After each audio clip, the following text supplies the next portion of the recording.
story that is told in our village of a brother and a sister who lived in a place near here long ago. The sister was very beautiful, and no man could look at her without desire. The brother, I am sorry to say, was no exception.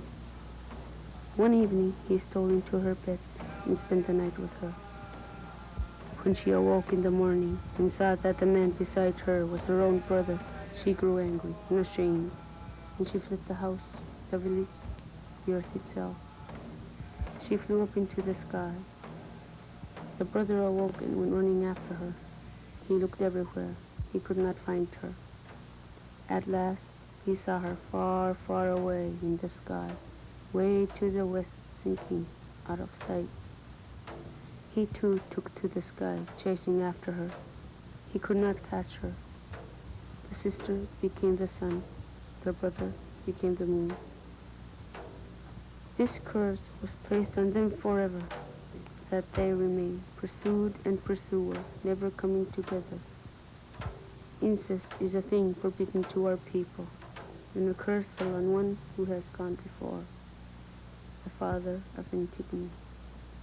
He married his own mother and had 4 unlucky children by her.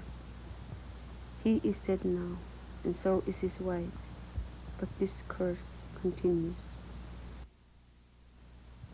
We are the elders of this village. We watch and listen, and we recognize the things that we are powerless to change. We try to survive until it is time for us to go away.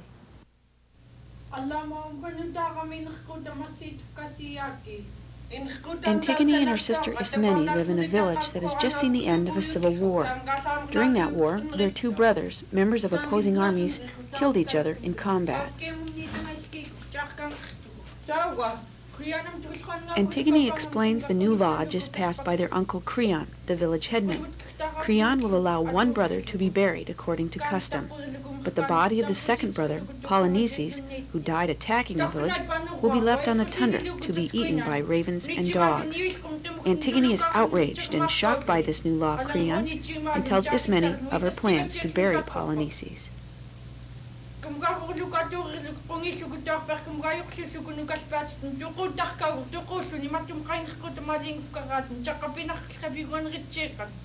But what can I do? Ismene asks.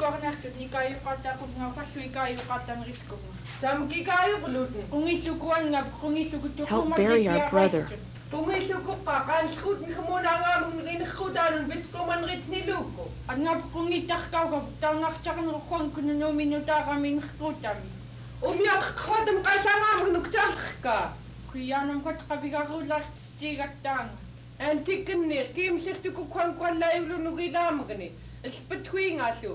Ismene argues against that idea. She says it would be breaking Creon's law. We cannot fight against the men. They make the laws. I can do nothing, she says.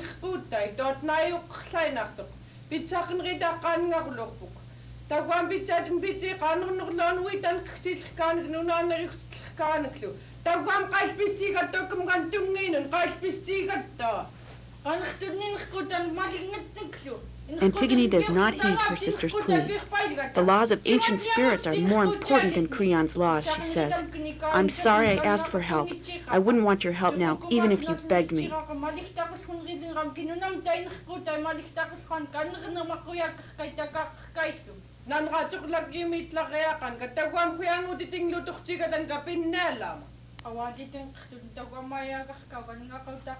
As Antigone leaves to bury Polynices, Ismene pleads with her to reconsider.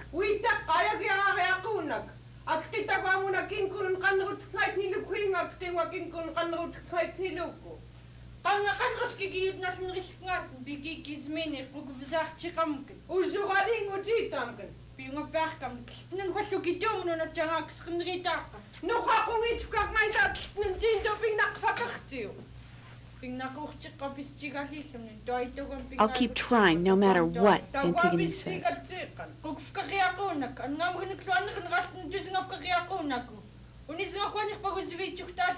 I will follow my conscience no matter what the consequences.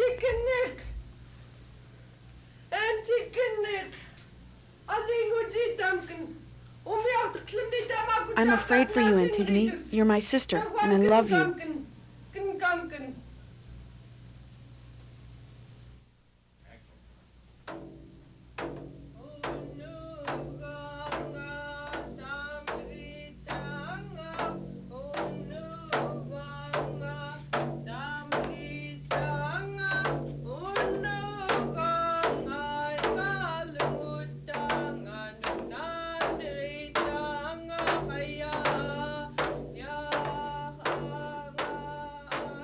In the darkest times of winter, we lie in our beds, and we stare into the auroras, and we listen to the howling of the wind, the howling of the dogs, and far away the groaning of the ice, shifting somewhere, deep, deep below the surface. And it seems to us, as we lie there, that the coming of the sun is long, long away, and we wonder, especially those of us who are old, if we will live to see it rise again. Though it is spring now, and the sun is with us, night is still with us too. And the past few hours have felt like the long night of winter to the people of this village. Last night we watched the darkness anxiously, fearing another attack from our enemies. Their fires burned like the evil omens. We could see them on the tremble. But today the sun has returned. We are alive, they are gone, and we are alive.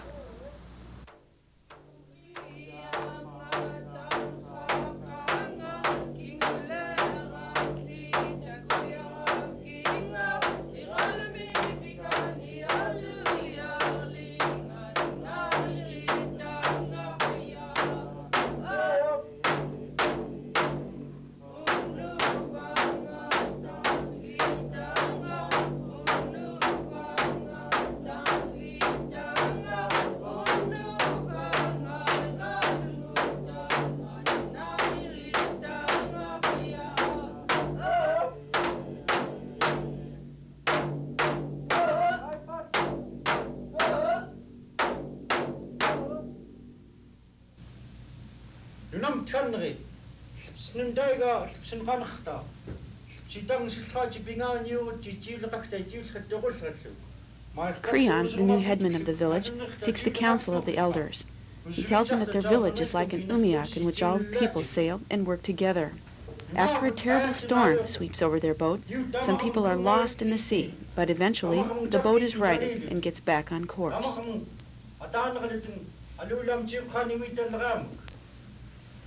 Soon Rahut, going back to Hanum, the Assin, Kanok, Mijam, Utap, young Yakut, Tamam does it to go to that. It's like Kanakas, Tamakalutinisu. The Gomhat Tamakat connected, and all the Dash Jitun.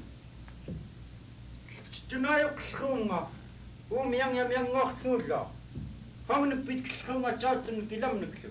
The Gomhat, the Hong and Dusna, Nunamata Noskla. Yarni wouldn't get Junior out Hongni.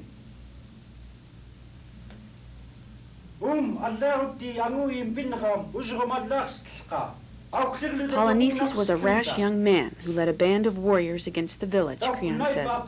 Because of that, he will not be given a state burial. But the other nephew, who fought on behalf of the village, who died an honorable death, will be given a state burial, and a great funeral feast will be held in his name.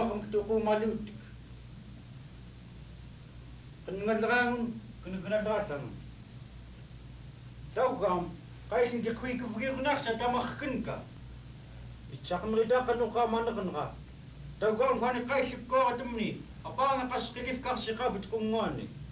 Askilitzer, we don't Xilum Sanagana with the Whitney.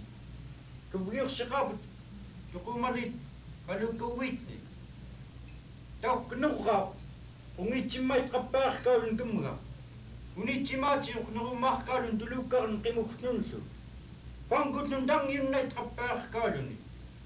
But you not a garcolico. But we are the Gucci schooner. It's but kind Quagud and Quani Nunani, Daring of Mountain. I do not know Malik Chimarkas in Nazi. A casa out to good. Timo to go nine, Unai Gordica in Zarakawan. We are never on a Gilama. A cacus to call a big schooner. I have stationed men at the grave of Polynices to make sure no one tampers with the body. This is the way I rule.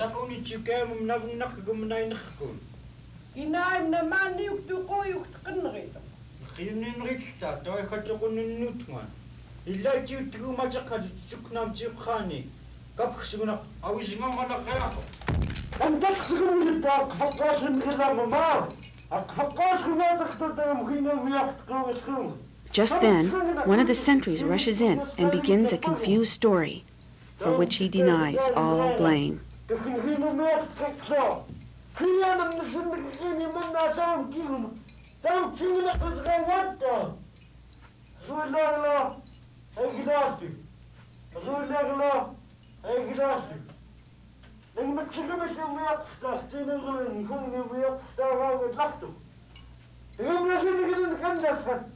What are you talking about?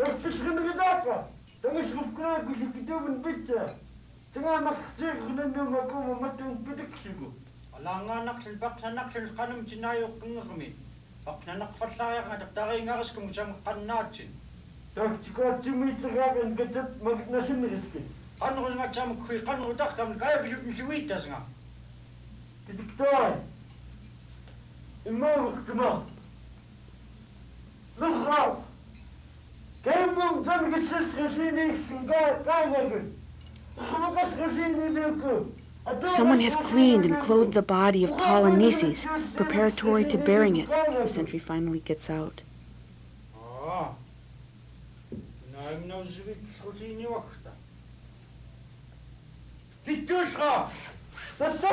I have no idea who did it.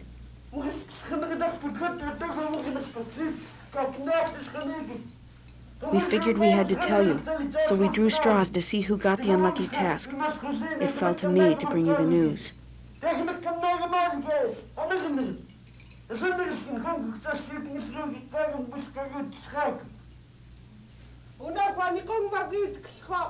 It must be the spirits, says an elder.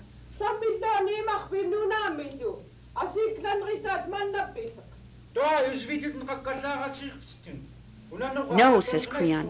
It is my enemies who have done this.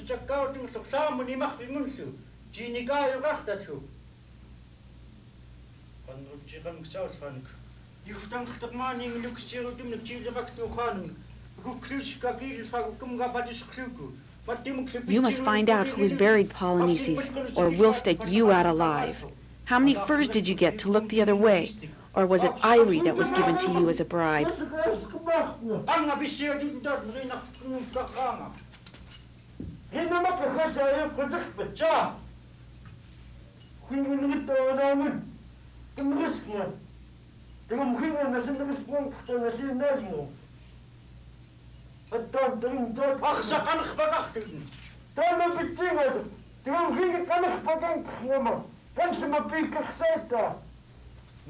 Don't deny it. They paid you to look the other way, didn't they? If not you, then who? You better find out.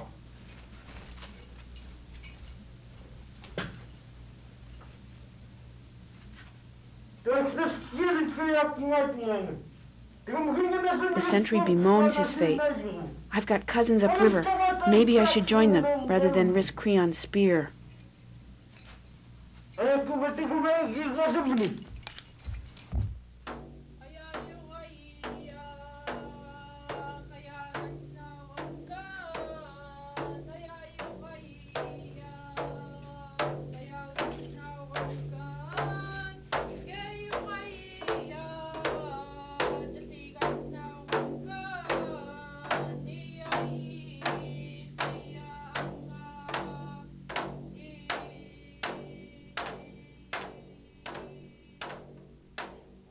There are many wonders in the world, but none more wonderful than man.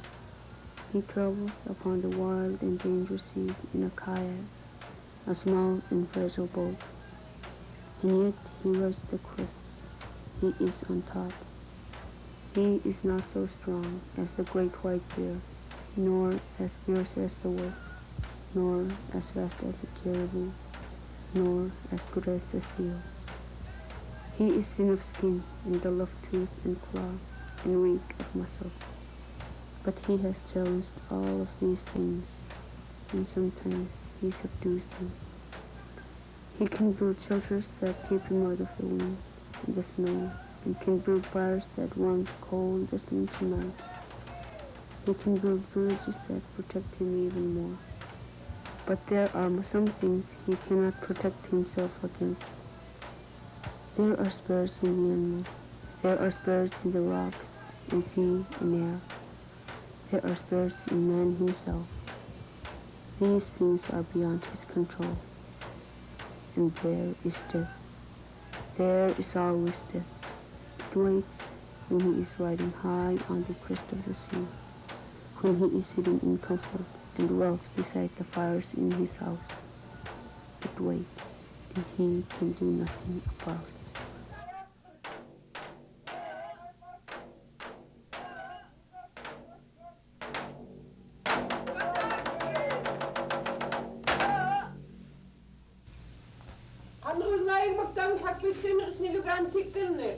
The sentry returns with the prisoner, Antigone.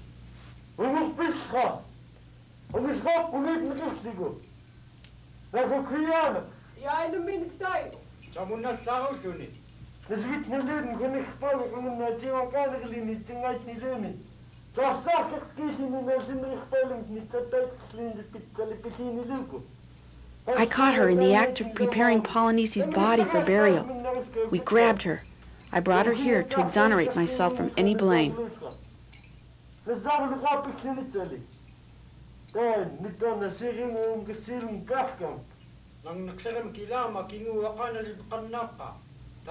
Creon can't believe his niece is guilty. He asks the sentry for a full explanation.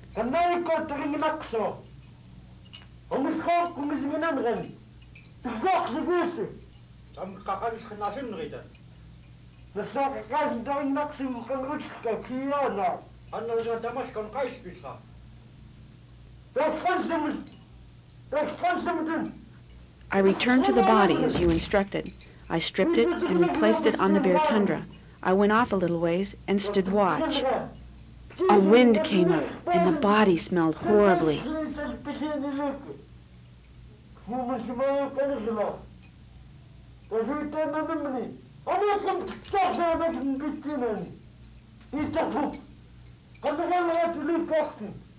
A raven cried out, and then Antigone appeared and began to cover the body with moss.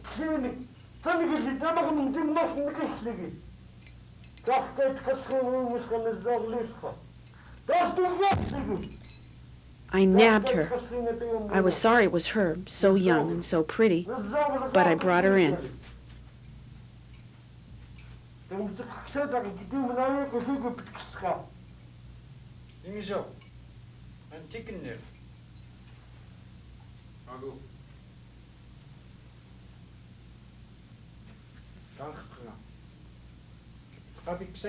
Is it true? Yes, all of it.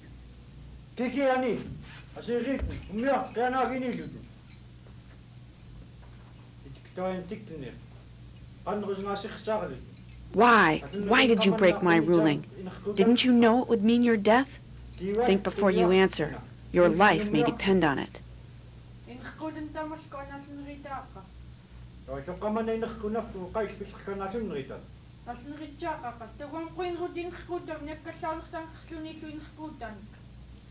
There are higher laws than yours, Creon. I owed it to my brother's spirit to bury him. Your laws don't worry me.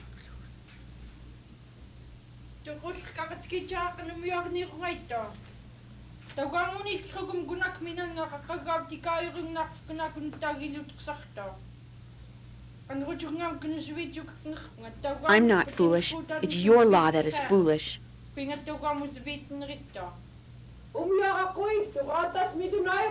You are too proud, Antigone, say the elders.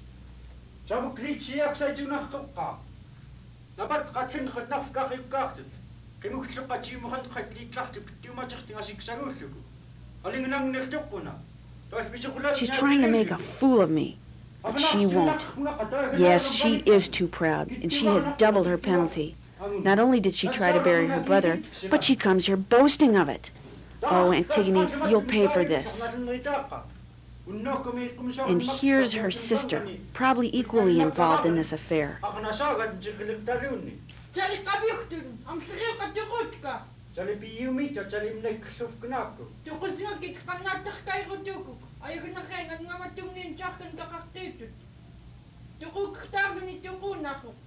I'm right, and the people of this village agree, but you've scared them into silence.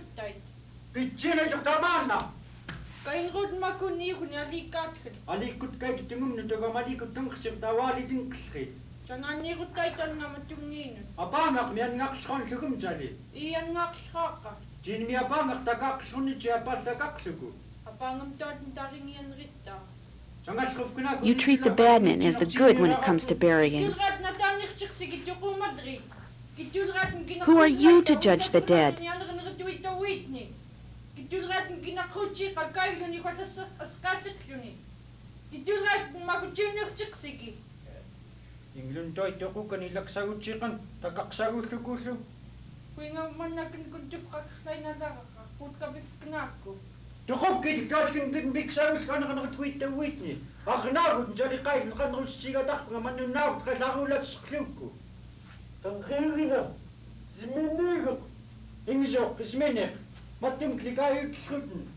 Creon turns his anger upon Ismene.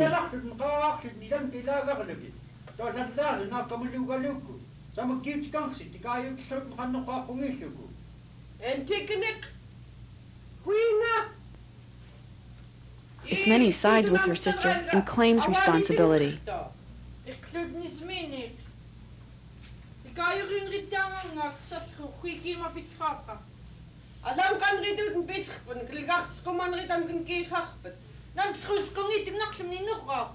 Ismene says, "If you die, I want to die too. Don't leave me here alone. There is no need for you to die. You had no part in it."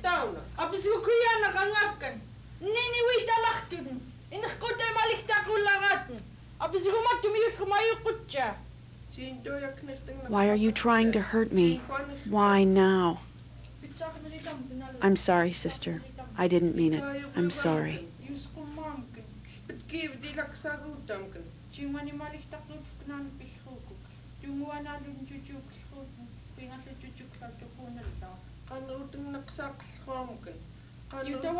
You must not get involved in this affair.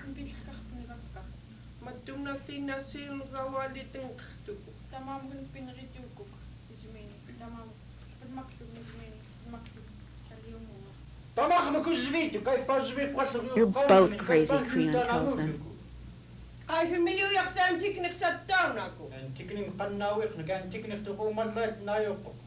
Don't forget, Ismene tells Creon, your son Haman is engaged to Antigone. There are other women in the world, Creon says.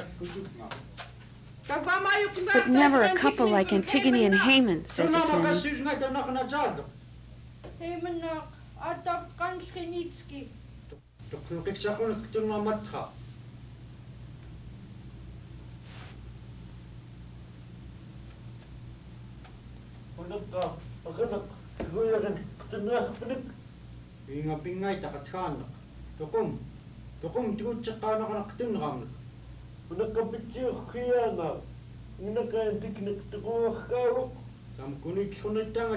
She has left me no choice, Creon tells the elder. Antigone must die.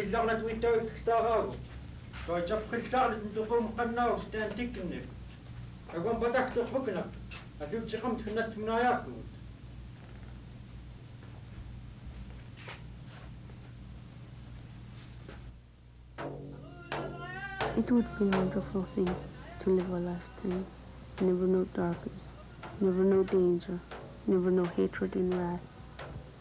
But this is not the way with us. We stand alone at night, someplace on the earth, and we gaze into the sky and see the restless green lights of the dancing spirits of the dead. We watch in fear as those stars we call the moon dog get close to the moon. For then we know there will be wind, and the world will be a dangerous and unkind place.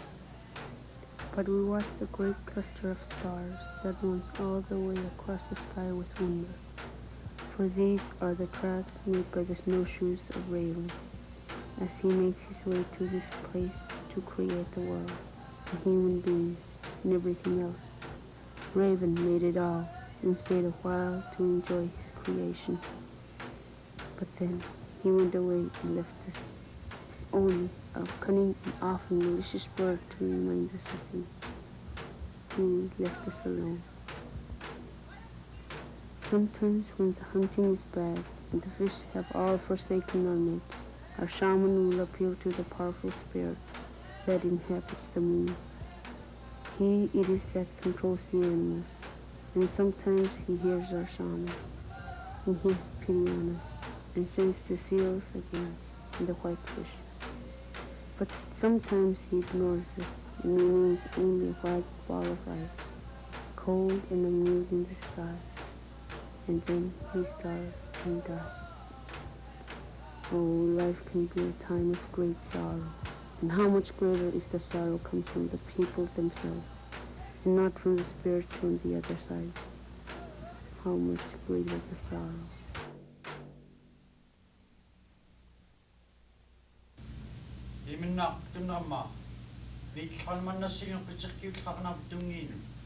Creon meets with his son Haman.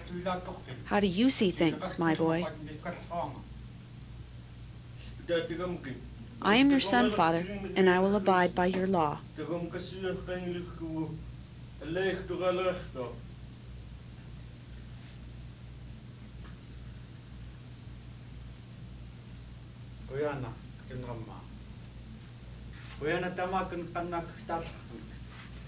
Thank you, my son.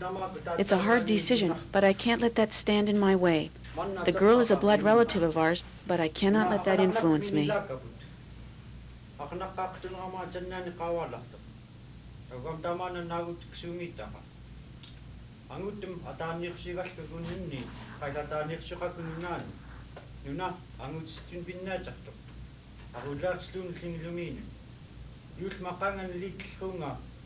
In my life, I have learned to obey the will of leaders who have gone before, and I expect everyone else to do the same.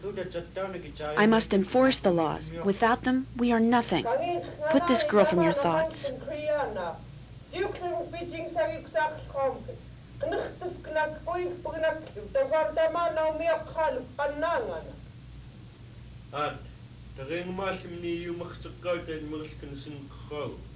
Father, though I honor you, I have been listening to what the people say.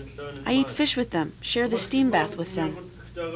With all due respect, the people question your judgment. They feel you are being too harsh on Antigone.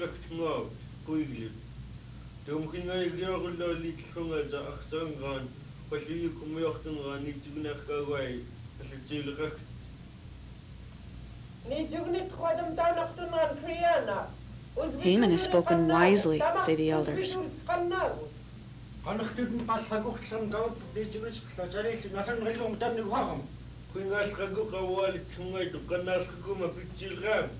Father and son dispute the headman's ruling.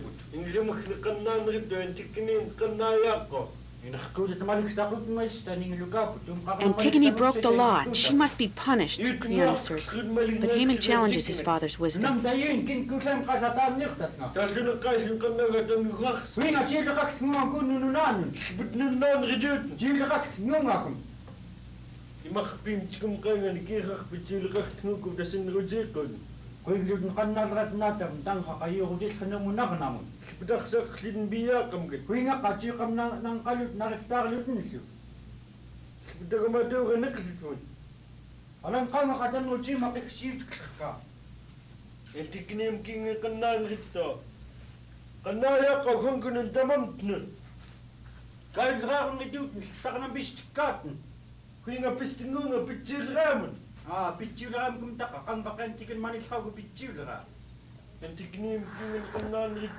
If Antigone dies, she will not do so alone, Haman says.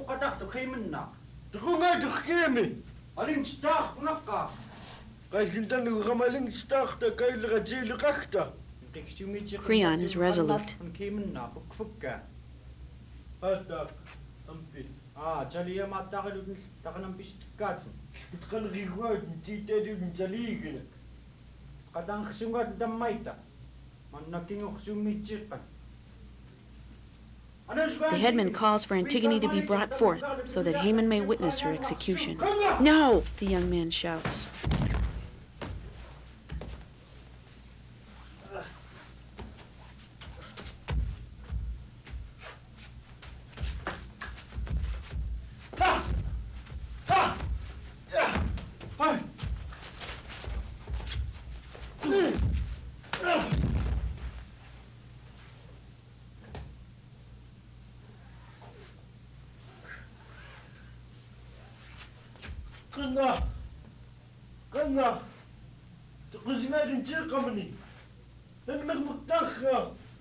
Look at me for the last time, foolish man.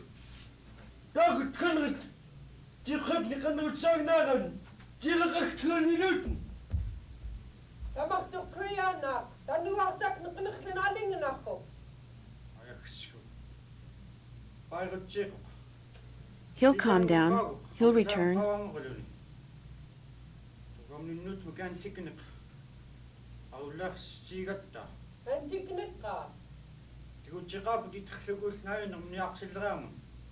As for Antigone, take her and put her in a cave. Seal up the entrance. She will join the spirits.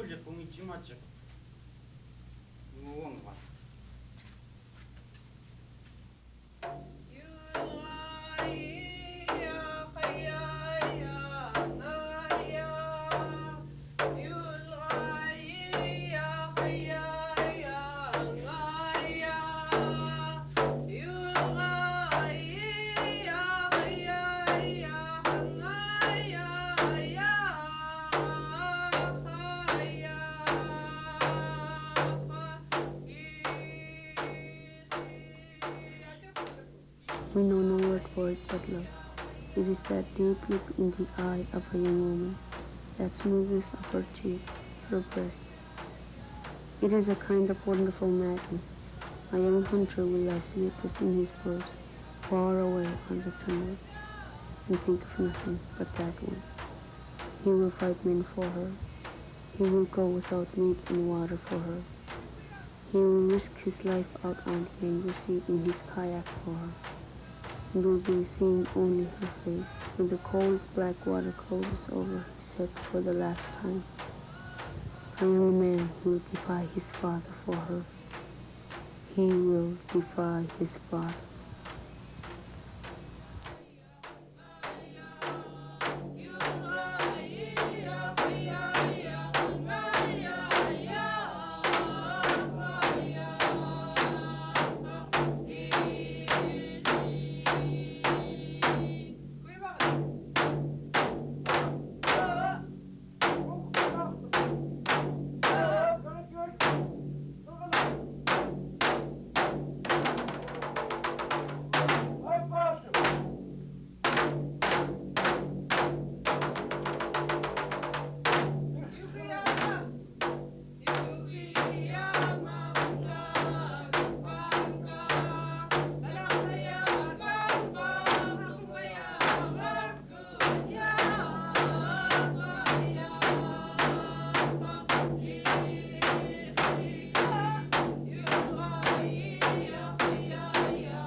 Sinunamukkanqta ilaklutitaarsiraqaqta iumluakkallaarsrimilama narnumuttai iuqasmanalliini atuuqarkauyaarluun jalikalukararkauyaarluun Condemned to die, Antigone bids farewell.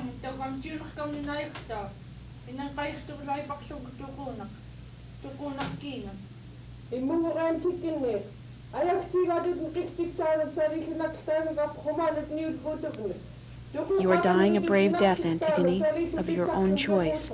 Your people honor and respect you.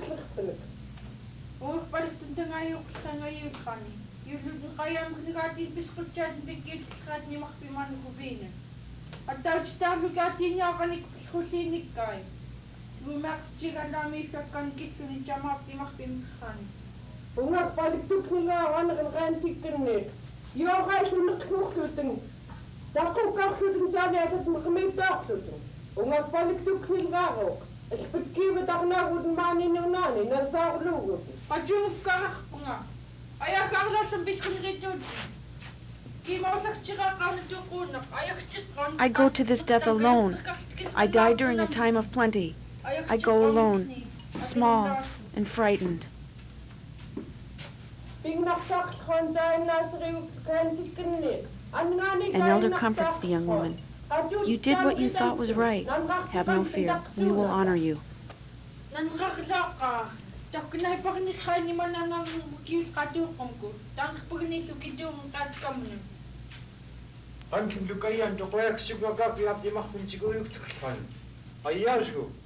Stop talking, Antigone. Take her away, guards. Seal her up in a cave. She will have the choice of killing herself immediately or starving in darkness and solitude.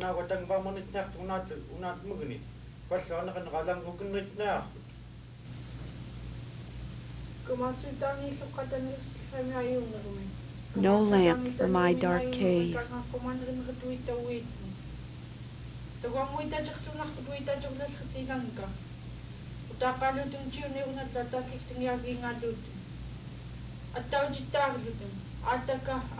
I tried to give my brother the burial he deserved, just as I did for my mother and father.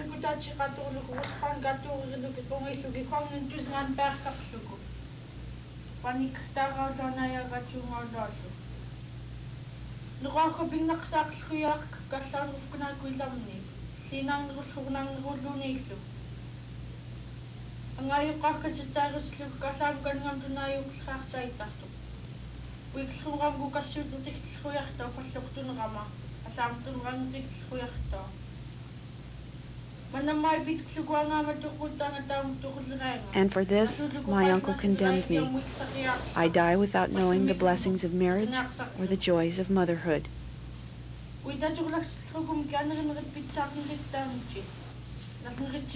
I die discontented and unfulfilled. But I am not sorry.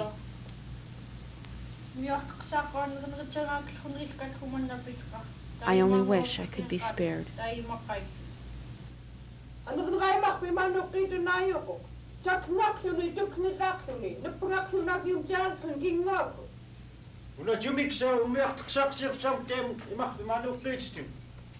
Take her away.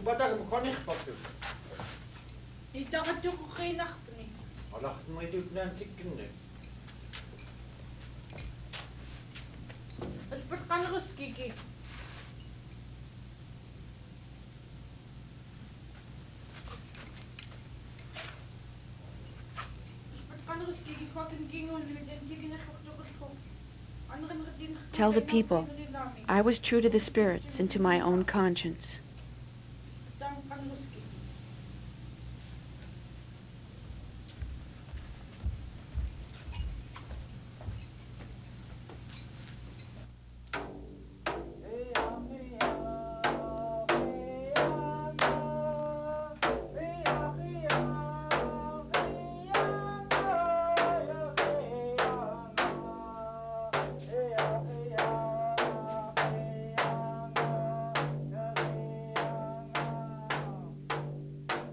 We do not believe, we only fear. We fear the wind when we are out at sea in our skin boats, and we fear the breaking waves and the fierce current. We fear the ice that crashes in the rivers and grinds along the shore, and cracks and gives way underfoot. We fear disease and sickness and starvation and suffering. We fear the killing cold. We fear the spirits of the dead and the spirits of the animals we have killed. We fear the spirits in the air and the sea and the earth. We fear the powers of the moon and the mystery of the stars. We fear the dark and evil shamans who sometimes walk among us. And so we keep the rules of life that have been handed down in the wisdom and experience of generations. We do not know how, we cannot say why, but we keep those rules in order that we may remain untroubled. We have only the rules in each other. These we must not betray.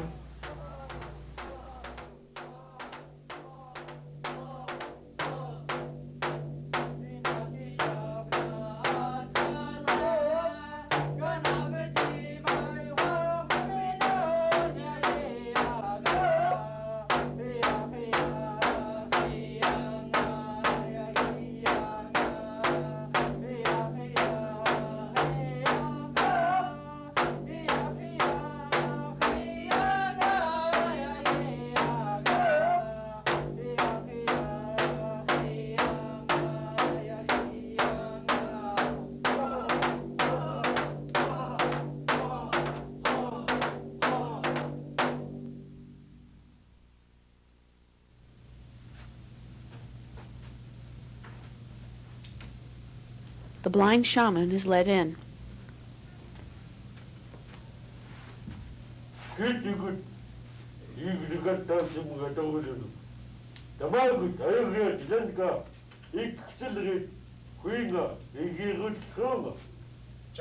Why have you come? Creon asks. I've come to offer advice, Creon.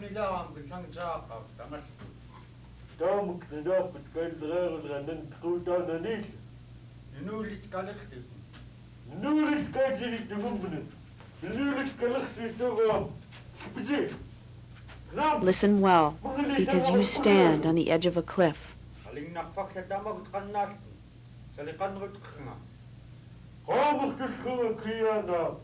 I had a terrible dream, Creon.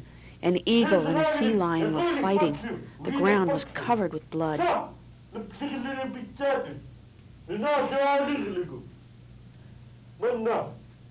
men returned empty-handed from hunting, and the people were very afraid. They were starving. We prayed for the spirits to send us animals once again. But there was only silence.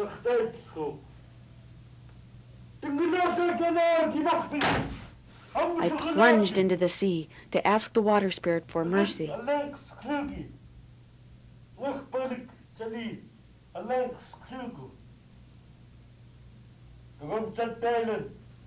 But there was only silence.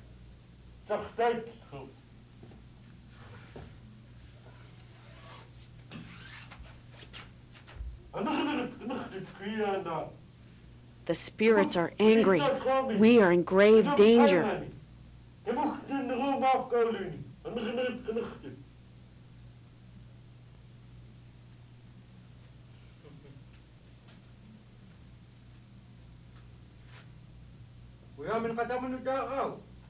Who has bribed you to come forth with this drivel? Creon asked the shaman.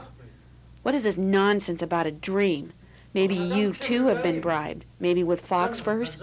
Perhaps a young woman has shown up at your tent.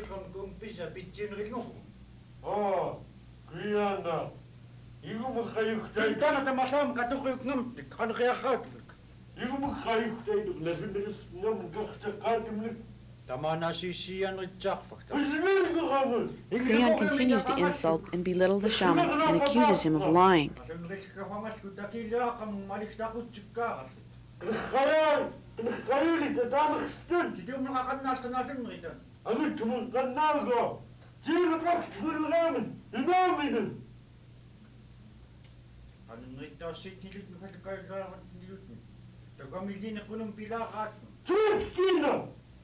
Beware, Creon, of how you speak to me.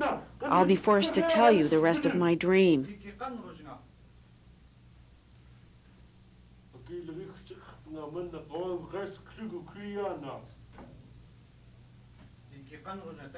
Go ahead and tell it, but don't expect me to pay for it, Creon tells the blind man.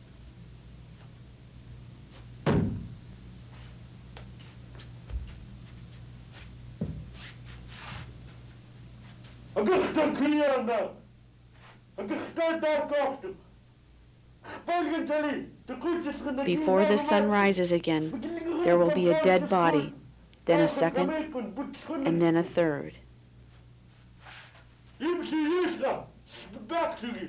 You cannot run people's lives, the shaman says.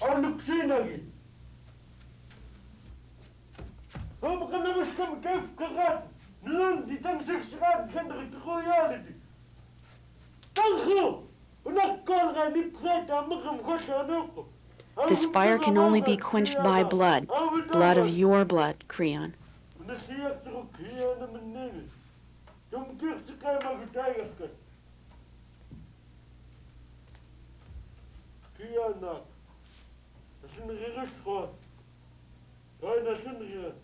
Creon, you should have listened instead of mocking the spirits.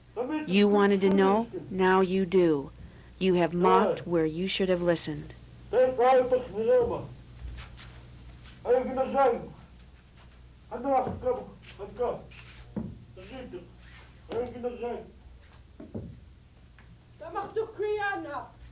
I have never known the shaman's predictions to be wrong, says the elder. I know, but I don't know what to do.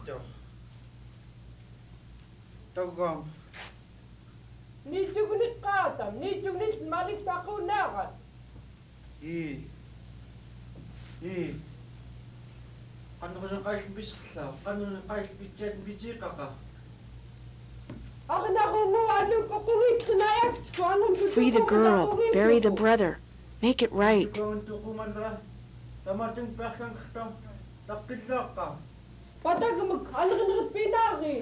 Come to your senses, it's not too late.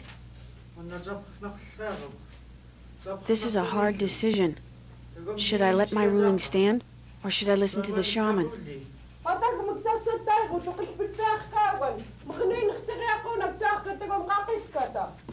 Confused, the headman searches his conscience for a proper course of action.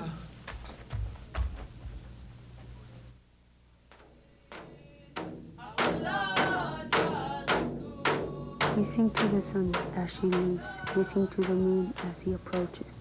We sing to the stars. We sing to the spirits of the air, of the sea, of the earth. We sing to Raven, the creator of the world, wherever he may be. We sing to these things. We plead with these things. We are frightened. We are alone. Darkness is coming, and we are alone.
Creon Ayo, tukosu, aglumanakyakshoka, dagwamaglumayigudaka. A messenger comes to tell the news. Both Antigone and Haman are dead. The messenger and the elder are at a loss.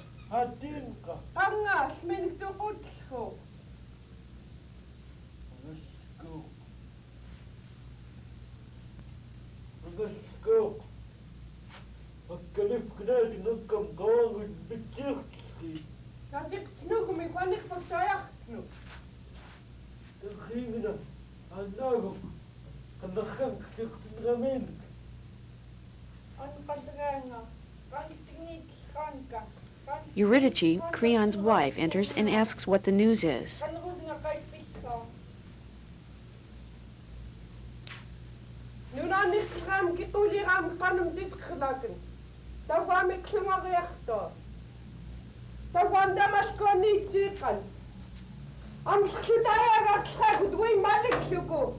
Creon and I went to the place where Polynices was laid out.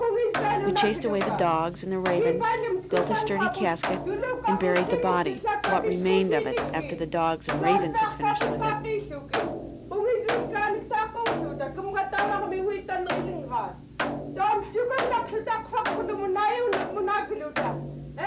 Then we went to the cave where Antigone was being held. We heard a cry. It was Haman. Creon was fearful of taking a single step into the cave.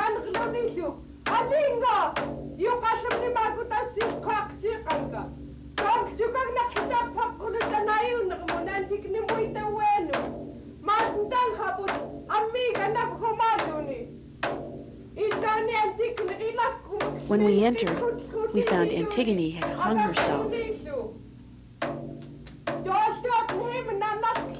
Haman was there, weeping bitterly.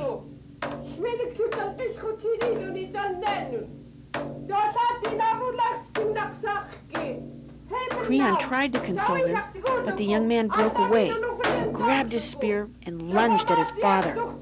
Creon jumped back.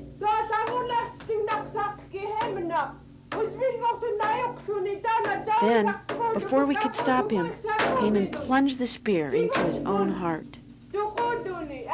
He fell dead. His blood splashed on Antigone's body.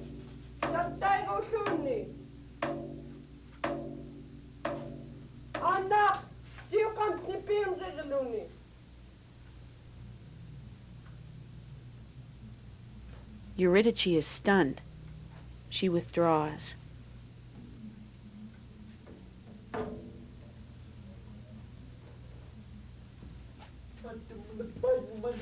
Did you observe her silence? I'd better go to her.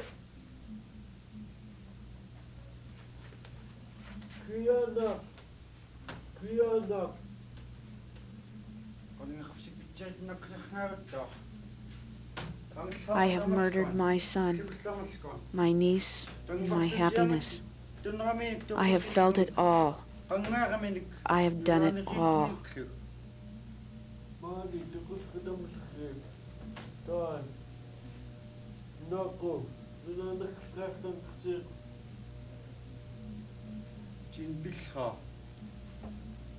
Why did it happen?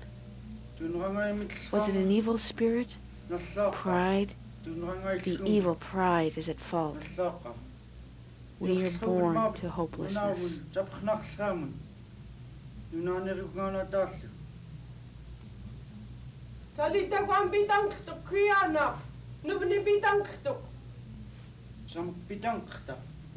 The messenger returns with more bad news.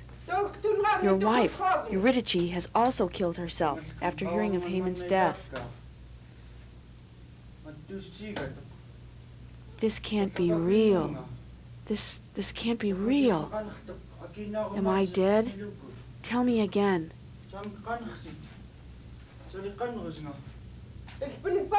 See for yourself.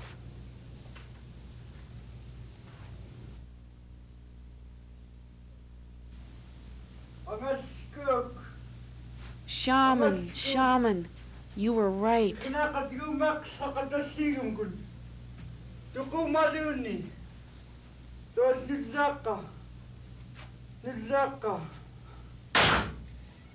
Toen ramen kanskura katukusramuk. Toen ramen kanskura kortukusramuk.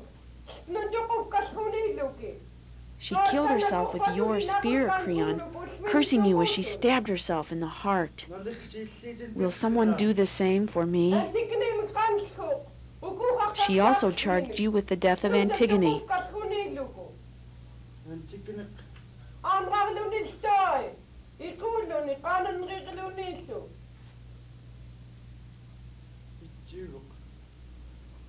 It's true. I've killed them all. Take me away. Show me how to leave this place, this village I have loved.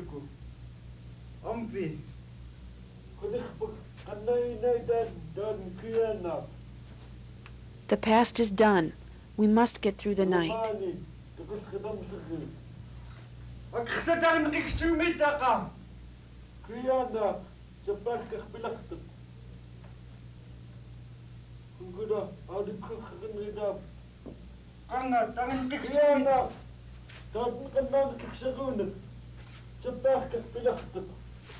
Creon, what will happen, will happen.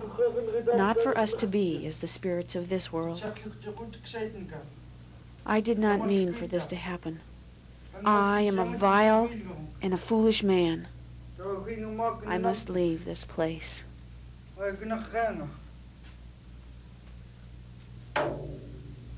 There is a story that is told in our village of Raven during the time when he was creating the world.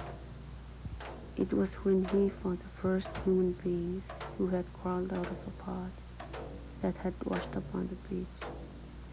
They saw Raven and cried out to him for help. "What is it you want?" he asked. "We are hungry," they said, "and cold. Bring us food and clothing." "Look around you," said Raven. "You have everything you need for those things."